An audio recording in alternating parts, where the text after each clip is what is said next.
Buenas tardes, chicos. Os saludo desde mi casa, esta vez desde nuestra, desde nuestra mesa de trabajo. Vamos a dedicarnos hoy sobre todo a Cortázar. Primero, antes de empezar con él, solo digo un par de cosas sobre García Márquez, ¿no? Sobre el cuento que habéis leído. En el cuento, La Tramontana, lo importante es ese juego que hace Márquez entre la diferencia entre los europeos y los hispanoamericanos, ¿no? Está hecho con este juego el cuento. Los europeos, que son como muy racionales, muy ordenados, y los hispanoamericanos, que vienen del mundo mágico, ¿no? Y entienden la magia de las cosas, ¿no? Y estos cuentos, el cuento La Tramontana viene de una colección de cuentos que se llama 12 cuentos peregrinos, 12 cuentos peregrinos. Y todos esos cuentos están construidos así. El tema es este, ¿no? Los hispanoamericanos que van a Estados Unidos o a Europa y qué problemas tienen, qué choques tienen con el mundo del hombre occidental, ¿no? Con el mundo europeo o occidental, ¿no? Entonces, todos esos cuentos de la colección 12 cuentos peregrinos están hechos así, ¿no? Con ese juego. Y en cuanto a la estructura del cuento, habéis visto muy bien, ¿no? Que es la típica estructura en cadena, muy típica para Márquez, y que la primera frase del cuento es muy parecida a la primera frase de Cien años de soledad, ¿no? Que se nos anticipa algo, se nos promete, se nos promete que se nos va a contar algo, pero tenemos que esperar mucho tiempo, ¿no? Hasta el final del cuento para saberlo, ¿no? Es esa anticipación en la primera frase, típica, quizá también para Márquez. Bien, entonces solo quería decir eso y ahora vamos con Julio Cortázar, o sea, otro autor del boom hispanoamericano, ¿no? Estamos tratando a Márquez, a Cortázar y luego en la siguiente clase a Carlos Fuentes, ¿no? Tres autores importantes del boom. Bien, entonces Julio Cortázar nació en Bruselas, era hijo de, su padre era diplomático, luego volvieron a Buenos Aires. Cortázar era profesor de escuela secundaria y empezó a escribir, pero al principio publicaba poco y publicaba bajo un seudónimo, ¿no? O sea, que los primeros pasos de Cortázar en la literatura eran así como tímidos. En el año 51, Cortázar recibió una beca que lo llevó a París, ¿no? Se fue a París eh, con una beca.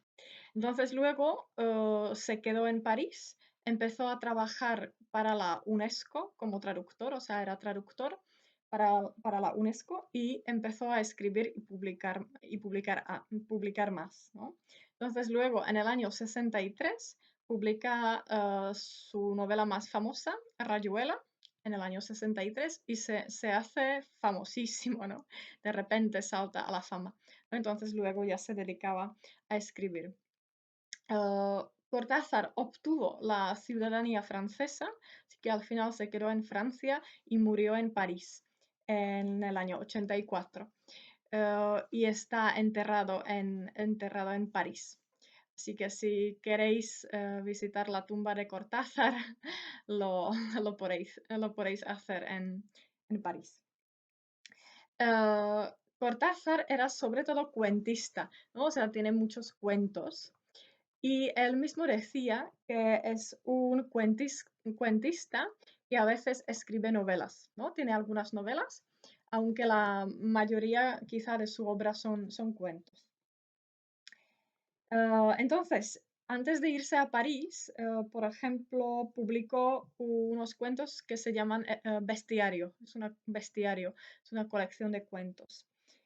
Y luego, pero publicaba poco en Argentina, ¿no? Luego en París empezó a escribir y publicar más y publicó unos libros de cuentos que son famosos, por ejemplo, Final del juego o Las armas secretas. son colecciones de cuentos de los años 50, ¿no? Así que quizá la mayoría de su obra son cuentos. Las novelas que son conocidas, hay una que se llama Los Premios del año 60 y luego Rayuela del año 63, ¿no? Que es la obra quizá más conocida y más importante de Cortázar. Rayuela del año 63. ¿Qué es la rayuela? La rayuela es ese juego de niños cuando van saltando, ¿no? Es ese muñeco que se pinta en el suelo con una tiza y se le ponen números, ¿no? Y los niños van saltando desde los pies hasta la cabeza del muñeco, ¿no? Eso, eso en español es rayuela, podéis buscar un dibujo. En checo, no sé cómo lo decimos, quizás skakatzipanak o algo así, skakatpanaka, decimos, ¿no? ¿No? Entonces es esta la novela, Rayuela. Existe una traducción al checo. Al checo se traduce como Nebe Peklorai, o sea, no es una traducción literal del del título. Bien, entonces Rayuela es una novela que tuvo muchísima influencia en los años 60. Es una novela que realmente marcó a toda una generación, ¿no? Quizá como vosotros sois una generación marcada por Harry Potter, pues Rayuela marcó toda una generación en los años 60, ¿no? Era una novela que tuvo mucho éxito y fue muy importante. Y es de alguna forma la expresión, se podría decir, es una expresión del espíritu de los años 60, ¿no? Eh, un poco la vida bohemia, ¿no? De los intelectuales en París, ¿no? Y la novela es como si fuera, el catálogo, a veces se dice, el catálogo de la cultura occidental, europea o occidental, ¿no? Porque la novela está llena de referencias a escritores, está llena de citas de escritores, eh, desde Poe, Baudelaire, Faulkner, se habla de música mucho también, se habla de la música, se habla de Stravinsky, se habla del jazz, ¿no? O sea, es como si fuera un catálogo, ¿no? De referencias culturales, ¿no? Entonces, en ese sentido, hay que saber, hay que conocer, ¿no? Estas cosas para entender un poco los juegos, ¿no? Que hace Cortázar en la novela. Eh, la, la novela es muy curiosa, no es una novela tradicional, no es una novela lineal, ¿no? No se cuenta algo desde el principio hasta el final, ¿no? Sino que da muchos saltos. Es una novela muy rara. A veces se la llama antinovela, ¿no? Que es un término que inventaron los críticos, que a Cortázar no le gustaba ese término antinovela. Él prefería llamarla contranovela, ¿no? Es una contranovela, decía Cortázar, ¿no? Porque no es una novela clásica donde se cuente una historia desde el principio hasta el final. Y lo que es más gracioso y lo que fue muy original en su época es que hay diferentes maneras de leerla. Y esto nos lo explica el propio Cortázar al principio de la novela. eh, Tiene esto. Os lo mando también en Word para que podáis leerlo. Y aquí Cortázar nos explica cómo leer la novela, ¿no? Dice, a su manera, este libro es muchos libros. Una idea típica de Cortázar, ¿no? Es un libro, pero al mismo tiempo son muchos libros, ¿no? Juntos. Y dice, pero sobre todo es dos libros, sobre todo son dos libros, ¿no? Primera manera de leer el libro es leerlo de forma corriente, o sea, empezar con el capítulo 1 y terminar con el capítulo 56, ¿no? Esta es la manera normal de leer el libro, una forma de leerlo.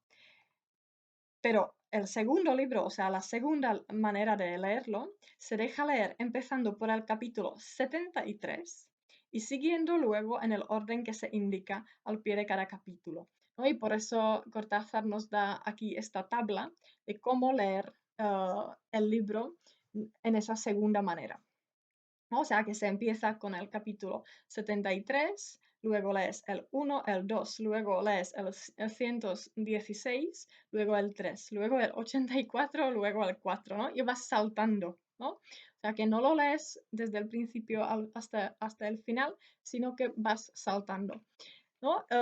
Se lo inventa Cortázar, ¿no? Y es una manera digamos, más innovadora, ¿no? de leer el libro.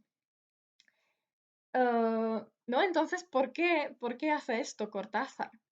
Pues, claro, se trataba de la relación entre el lector y el autor y la obra, ¿no? Cortázar quiere que el lector participe más, ¿no? Que no sea solamente un lector pasivo que coge el libro, lo abre en la primera página y sigue hasta el final, ¿no? Sino que le da esa posibilidad de jugar, de dialogar con el libro, ¿no? Hacer un diálogo, ¿no? Saltando los capítulos, ¿no? Entonces, esto también ya lo hemos dicho, que es bastante típico para la literatura del boom, esa, ¿no? Esa manera de trabajar con el lector, ¿no? La literatura del boom requiere un lector activo.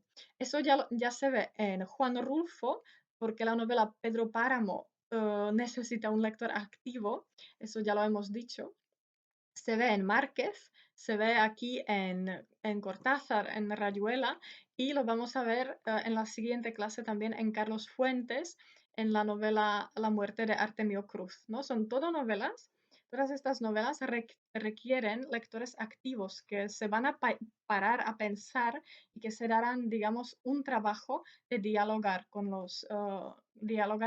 colaborar más con la obra, ¿no? Entonces, esto es algo innovador que hace el boom, ¿no? Que a lo mejor para nosotros hoy en día esto ya no es tan nuevo, ya no es tan original, pero tenemos que pensar que esto apareció en los años 60, ¿no?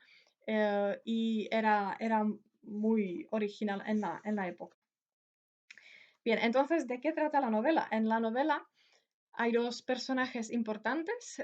Uno se llama Horacio Oliveira, que es argentino, y la chica que se llama Lucía, pero en la novela la llaman la maga, que es uruguaya, y los dos, Horacio y la maga, viven en París, ¿no? Y son amantes, viven no juntos, pero viven en París, son amantes y tienen amigos intelectuales con los que se reúnen y hablan y hacen fiestas y encuentros, ¿no? Y todo ese ambiente, digamos, bohemio de París, ¿no? Entonces, la novela habla de la relación que tienen, de lo que piensan, eh, ¿no? De lo que les pasa, de lo que se les pasa por la cabeza.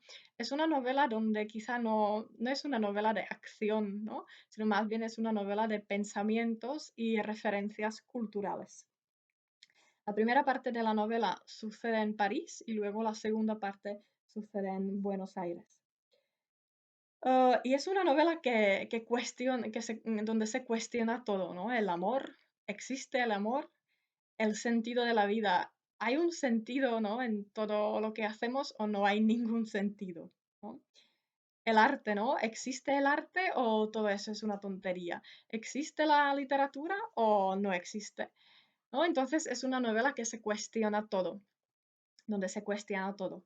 Y quizá los dos temas más importantes sería uno de ellos sería la búsqueda, ¿no? La búsqueda de algo, ¿no? ¿De qué, no? ¿Qué estamos buscando en la vida?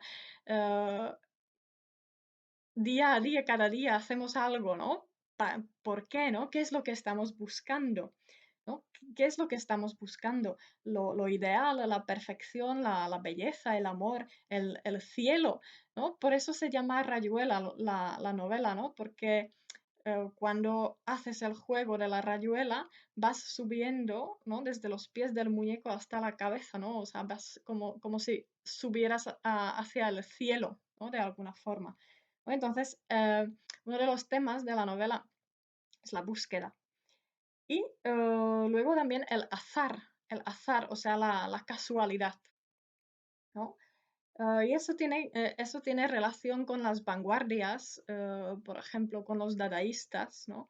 Para los cuales el azar, la casualidad era importante.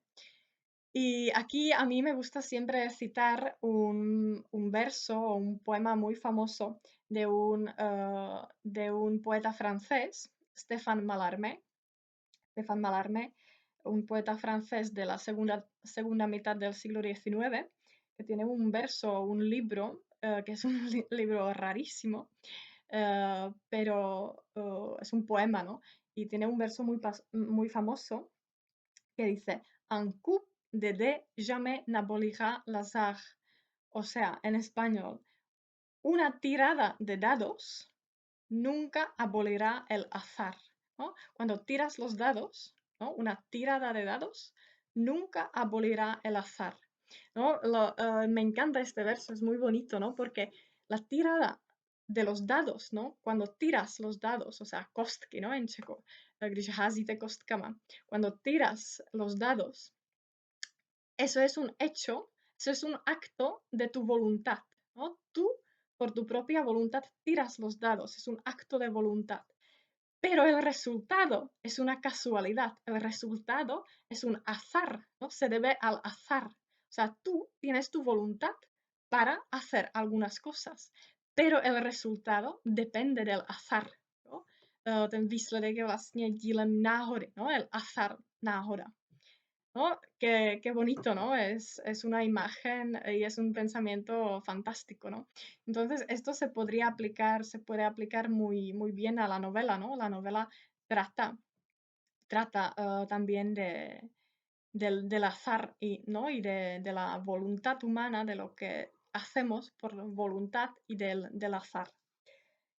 Bien, entonces podemos leer el principio de la novela, que también os lo he mandado, el primer párrafo del primer capítulo, ¿no? O sea, capítulo 1, el primer párrafo.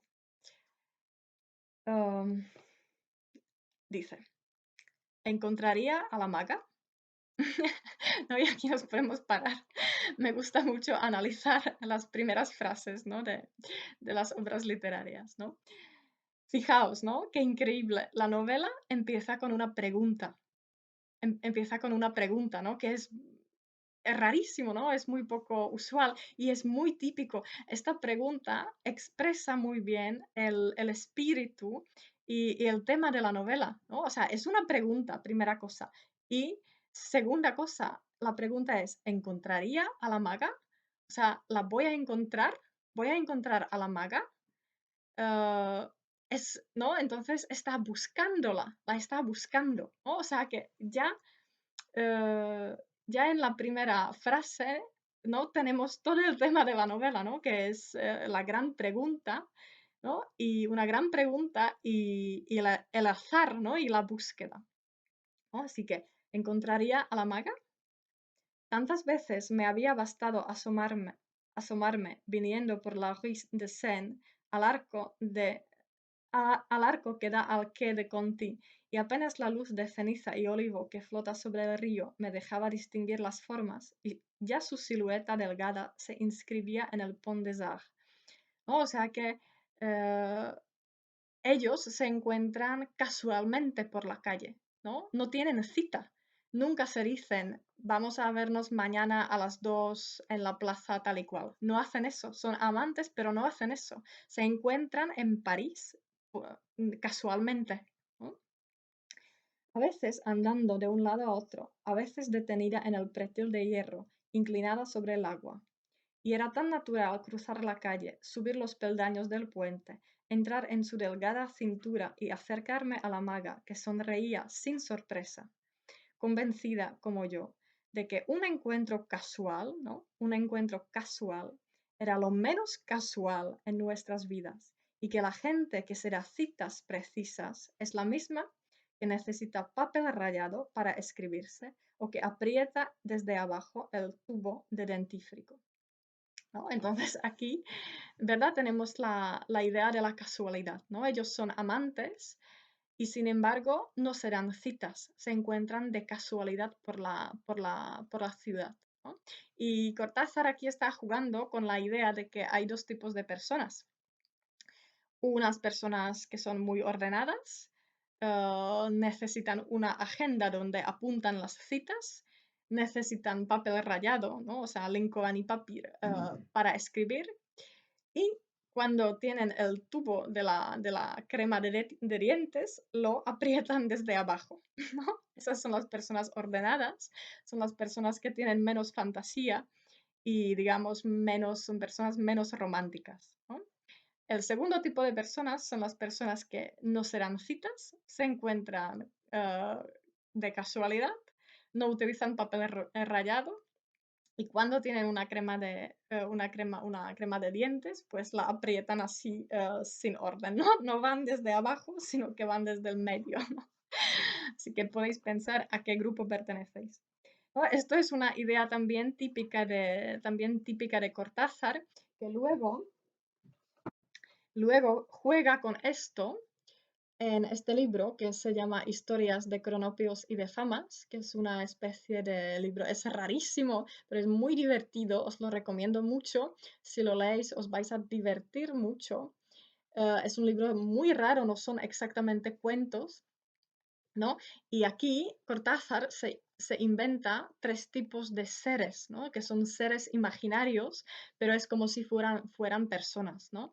Y las llama, un tipo de personas son cronopios, otro tipo de seres o personas son famas y el tercer tipo son esperanzas, ¿no? Y esas tres clases de personas o de seres tienen sus características, ¿no?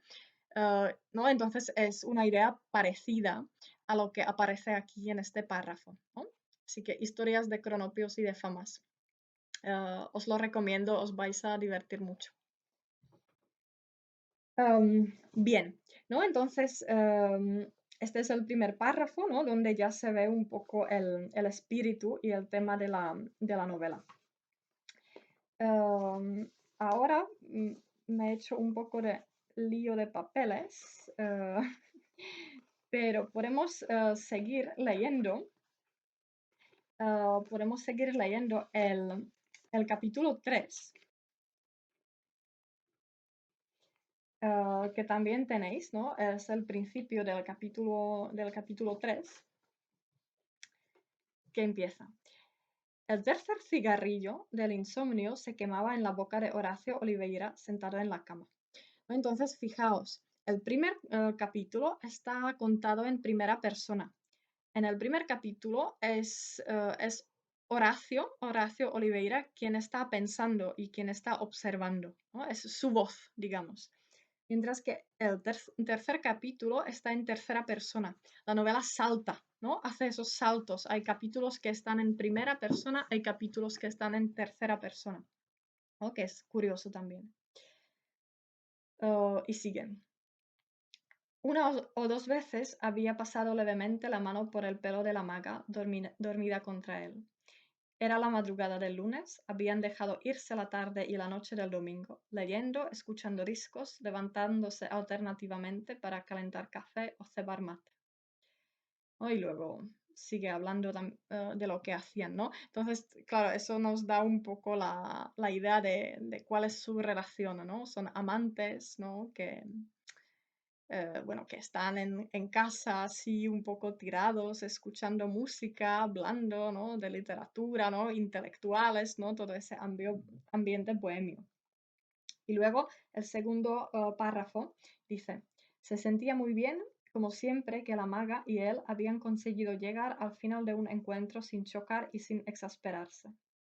Le importaba muy poco la carta de su hermano, rotundo abogado rosarino que producía 4 pliegos de papel avión acerca de los deberes filiales y ciudadanos malbaratados por Oliveira, ¿no? O sea que Horacio recibe una carta de su hermano. Su hermano es abogado y el hermano le recuerda que tiene unos deberes hacia sus padres y también hacia su país, ¿no? O sea, que básicamente podemos decir que el hermano le echa la bronca, ¿no?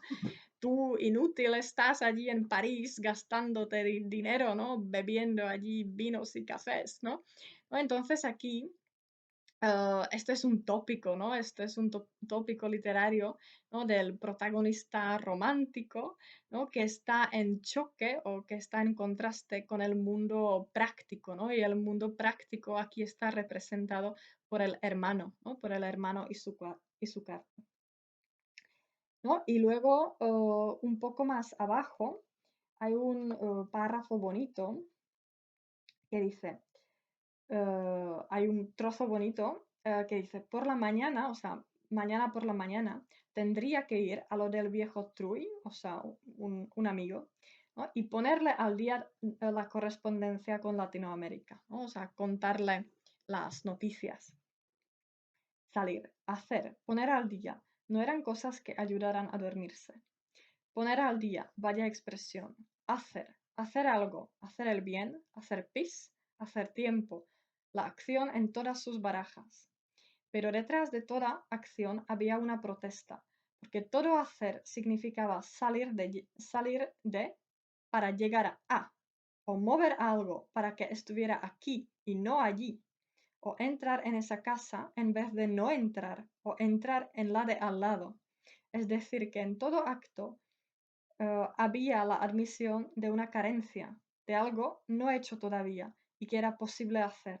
La protesta tácita frente a la continua evidencia de la falta, la merma de la parvedad del presente, ¿no? O sea, aquí está cuestionando, ¿no? Toda la actividad humana, todo lo que hacemos, ¿no? Día a día, salir de casa, salir a comprar, hablar con un amigo, tomarse un café, ir a un parque, ¿no? Y lo está cuestionando, ¿no? En realidad, ¿eso sirve para algo, no? ¿Por qué lo hacemos, no? No nos podemos estar quietos, ¿no?